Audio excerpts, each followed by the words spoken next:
Welcome back, everyone. We're just doing a bit of work out of the textbook, and this time we are looking at the rules for divisibility. Okay, so have you ever wondered about that guy who just looks at a number and say, oh, I know 3 goes into that number, or I know that's divisible by 5. Okay, so often there's a little trick that if you learn it, you can without knowing exactly how many times a number goes into a larger number, you will know that it goes in evenly and it'll be worth your while going to the next step. Okay, if it doesn't go in evenly, then obviously there's some kind of remainder, something left over. And with this work here, I just want to show you a set of rules that you can use to help you make decisions whether a particular number will go in or not. And that is our answer. We're not here to find out exactly how many times it goes in. We just want to know whether it will or not. Okay, so I'll jump behind the light board and show you that. Okay. I'm going to give this talk here, and I set it up in a particular way because I want to talk about divisibility tests, but I understand a lot of you will be looking for some concrete work to do. So that would be some kind of worksheet or work out of the book. We can do that kind of work, but I also understand that what I've got set up here is a little bit abstract. Okay, the boxes, any number could go into the box for the dividend. Any number could go into the box for the divisor. And at the other end, there's something when we crunch the numbers, we're going to spit out an answer. And that answer, in this case, looks like a box. Okay. 2 boxes actually. We've got a box for the quotient and we've got a box for the remainder. Okay, so throughout this we're going to ask 2 questions. Does it go in evenly? And if not, what is the remainder? Okay, 2 really important questions. And the thing I'm going to say right now is, because this is moves along the continuum from being more abstract back to concrete, I'm going to do some concrete examples along the way and at the end. So I'm sitting here right now and I don't know what those numbers are going to be. We're talking about the divisibility test, and here's an opportunity. If you need to watch this a couple of times, do so, but here's an opportunity to actually take the time to understand something about divisibility without doing endless worksheets, hoping that it's going to suddenly materialize in your mind how to do things. Because I think that's probably the mistake of a lot of your primary school education. Sometimes if we force this information into you, you're going to learn it. So here's an opportunity to actually just talk about how divisibility works, and without too much number crunching. All right? So the first thing, even if you've got a calculator handy, think of some number. I don't even know what that number is. A box. You put the number in and then divide it by 0. And what you'll get is a math error pop up on your calculator, because well, I'm just going to set this up. You can't divide anything by 0. All right? You can get on the internet and you can have a debate about that. But for us right now, here and now, we're not dividing anything by 0. Okay? So let's look at any number, and rather than divide it by 0, let's divide it by 10, because that's nice and easy. We're working a base 10 system. And whatever that number is, if it ends in a 0, it's divisible by 10. Okay? And if it's just 1 0 here, your answer is going to be whatever's in this box here. Because in effect, when we divide by 10, we just cross off that 0. Easy. And that's the decision we're making. Is it divisible by 10? Okay, it goes in evenly. There's our answer. The remainder is 0. If it doesn't, we need to think about the remainder. And any number that we divide by 10, okay, we're dividing by 10 here.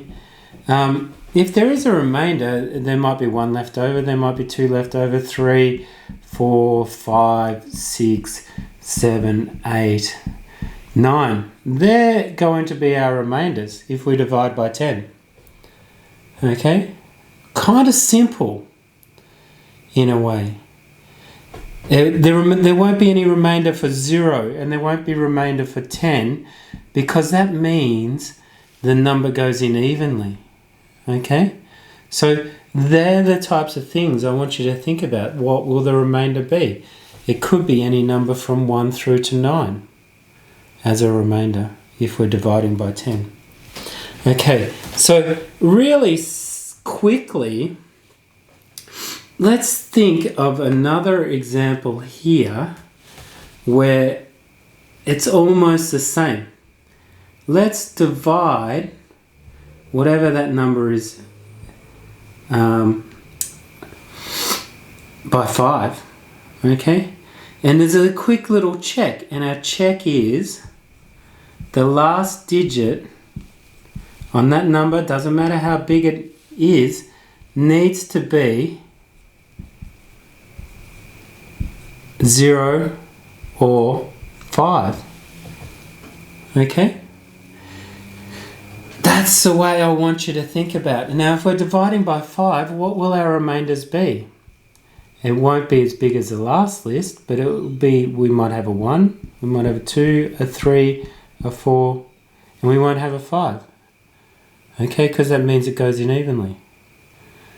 Alright, so that's what I want you to think about when we divide by 5. Check the last digit. Is it a 0 or a 5? And if it doesn't go in evenly, what will the remainder be? It'll be a 1, a 2, or a 3. 1, 2, 3, or 4. Simple as that. I'm going to clean this part of the board and talk about some other numbers. Now, I just forgot something. Is it even worth talking about dividing a number by 1? Okay, because what we get back is a number again. So I'm just going to leave that there. I think that's all I need to say about that one. That's just like a technical type issue right there. But let's divide by 2 and see what happens. Okay, what do we need to check for? If it goes in evenly, the number needs to be an even number. So what does that mean? It needs to, you need to look for last digit is a 0. That's an even number. Last digit is a 2, a 4, a 6, or an 8. And we've got anything, if we divide by 2, we've got it covered. We don't know how many times it goes in, but we certainly know that it goes in if we see these digits as the last unit on the number that we're working with.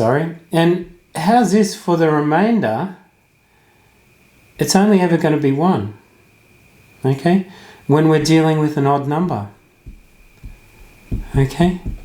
That is pretty easy to understand. Alright? So, let's keep this rolling, because if we divide by 4, what do we need? What do we need to look for? Okay? It doesn't matter how big the number is. What we need to look for is the last 2 digits. And I don't know, we could create any kind of number, and why don't we just stick, I don't know, 28 on the end of it. Okay, I'm not sure what's in there, but the last two digits are 28. Okay, is 28 divisible by 4? Let's check. We might need to use our times tables here to work this out. And it goes in 7 times. Alright, any remainder? Remainder 0. So it goes in evenly. Alright, so let's think about what dividing by 4 is actually mean. Okay, so what happens if we divided by 2 then divided by 2 again? So whatever we had, whatever that number was, we cut it in half and then we cut it in half again. So that's the same thing as dividing by 4. So again, let's use this example here. Dividing by 2 is as simple as halving. So we need this to come out as an even number. And then we halve it again. So that comes out as halve it again, 7. Alright, and there's our answer there. Halving and then halving again. Dividing by 2, then dividing by 2 again is the same technique. Alright, so when we divide by 4, let's think about our remainders. What will they be? We'll have either remainder 1, we can have remainder 2 and a remainder 3. They're the only options, okay? Providing we're working with whole numbers, of course, but again, I'm just going to clean the board and keep talking to you about some of the other numbers. I think it's worth talking to you about, while we're working with dividing by 2 and dividing by 4, we need to look at dividing by 8 and how does that work. Let's just continue on. I think the next thing I told you that I was going to do is look at the divisibility rule for 8. So what we need to do when we're dividing by 8 is look at the last 3 digits of the number. And if that's divisible by 8, then the number is divisible by 8. So it doesn't really matter what the number is. And I'm just thinking here really simply, the last 3 digits are 1, 6 and 8. So if I just look here at this part of the number and these last 3 digits, if they are divisible by 8, so let's check that out. Let's create this, and we've got to think about this. 8 goes in here twice and 8 goes into 8 once. That's not the answer to how many times 8 goes into this much larger number. Doesn't matter how big it is, but if we just focus in on the last 3 digits, we get our answer, and our answer to that question is yes, it is divisible by 8. So just if it's not divisible by 8, we just need to think about our remainders. And when we're dividing by 8, our remainders could be 1, 2, 3, 4, 5, 6, and 7. Okay, so just the final thing I wanted to say about this particular dividing by 8 and why I've set it up this way. If I look at dividing by 8, that is the same thing as dividing by 2, and I need it to be an even number when I did that, or dividing by 2 is the same thing as halving. And then I divided it by 2, so that was the same thing as dividing by 4, and then I divided by 2 again. Alright, so that's what we're doing, and possibly if whatever the number is here, if this works for us, we in effect, what we do, we cut it in half, then we cut it in half again, and so we've got quarters, and then we need to cut each of those quarters in half again to get 8 pieces, and that's the same thing as dividing by 8. Alright, so just keep those things in mind when you're doing the work and dividing by 8. But just focusing on the rule, you just have to look at the last 3 digits, and if that's divisible by 8, then your number, whatever it is, will be divisible by 8. I'd really like to, well, I don't want to stop and talk about the divisibility rules for 7, because that's a little bit complicated.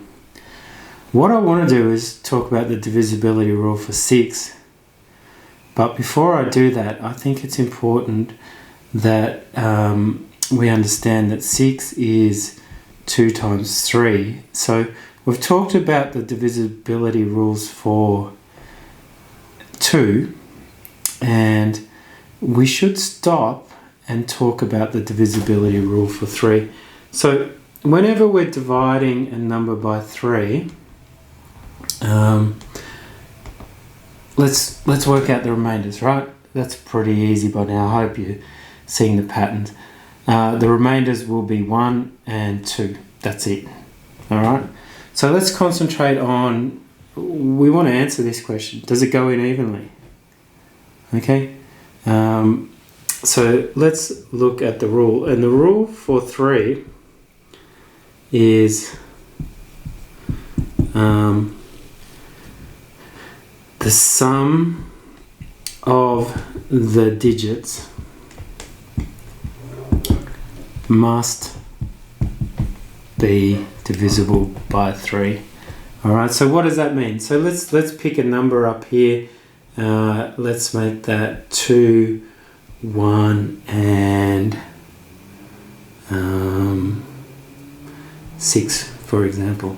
Okay, the sum of the digits, what we need to do there is, what it's telling us to do is just treat those digits just as numbers. Don't worry about the place value of those numbers, and add them all up, and that's equal to 9. And 9 is divisible by 3, so tick. 216 is divisible by 3. There's going to be no remainders, and that's what you need to do. Okay, just be really careful. Some of the previous rules we talked about, we just looked at the last 2 or 3 digits. But now there's something new. We need to understand these instructions for the sum of, and what it's asking us to do is just add up the digits, whatever they are. Okay, so now that we know that, I'll just clean the board and talk about the rule, divisibility rule for 6. We're at the point where we can talk about the divisibility rule for 6. And there's 2 rules. That's why I've left it to this point here. The first rule is it must be even, because that means it's divisible by 2. The second rule is that it must pass the test for 3, the divisibility rule for 3. Okay, so, and again, that comes down to, these 2 rules exist because 6 is 2 times 3. The factors of 6 are 2 times 3. And they're the only factors apart from 1 and the number itself. So 6 is quite an important number, and it's good for you to reflect and understand why there's 2 rules here. So we worked on 216 just previously, right? So tick, that's an even number. And it passed the test for 3. So tick, we worked on that previously. All right? So let's just change this ever so slightly. Let's make this a new number, 218. Okay? Passes the test for being an even number, so it's divisible by 2, but is it divisible by 6? So let's sum the digits, and that's what we're told to do. So 2 plus 1 plus 8 is equal to 11. Okay, and if we divide 11 by 3, what do we get? We get 3 remainder 2. Okay, so it's failed that test. Notice we've used the word must. it must pass both tests to be divisible by 6. So hope you understand how that works. And just to finish off this, if we're dividing a number by 6, let's just quickly think about the remainders that we have. We've got 1, 2, 3, 4, 5 are the remainders when we're dividing a number by 6. Okay, we're dividing a number. This is a final test that we've got to do, and I'm imagining that this is going to be quite a lengthy video by the time we finish. But it's worthwhile. I think it's really worthwhile to work this way and just show you and hopefully get you to understand another way that you can approach division here. I'm thinking just about the remainders for 9, and they'll be 1, 2, 3, 4, 5, 6, 7, 8. Okay, I'm not sure what number I'm going to create here, but the test for 9 is to sum the digits and divide by 9. Okay, so let's look like that. What's that going to look like? I'm just going to use a 9. Okay, because it's interesting, because that's not going to tell me anything about this number, whether it's divisible by 9, by just seeing a 9 in the number. So I need to sum these digits and create the test. So 9 plus 3 plus 4 plus 7. That is going to be equal to, what have we got, 1923. And I'm going to divide that by 9. Now I think 9 will go in there twice, and there'll be a remainder. That's going in twice, that's 18, and it will be remainder 5. So this number here is not divisible by 9. Okay, so it might be worth trying another number, and this time why don't I just do a bit of adjusting here. Let's take 2 off that one, let's leave that the same. Let's take 2 off that one, and let's take 1 off that one, and see how that works. So just double checking, I subtracted 2 and took another 2 away and subtracted 1 there. That should get rid of my remainder 5.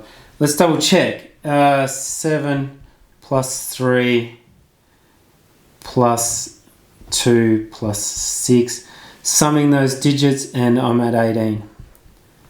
Okay, 18 divided by 9 is 2. So this number here, all I know now is this number will go in evenly. 9 will go in evenly into this number, and that's my test for 9. And it's kind of the similar sort of thing to 3, and with both those you must have a careful look at the words and see where it says sum the digits.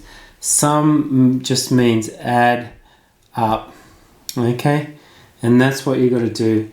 It's not about what place value those digits are holding.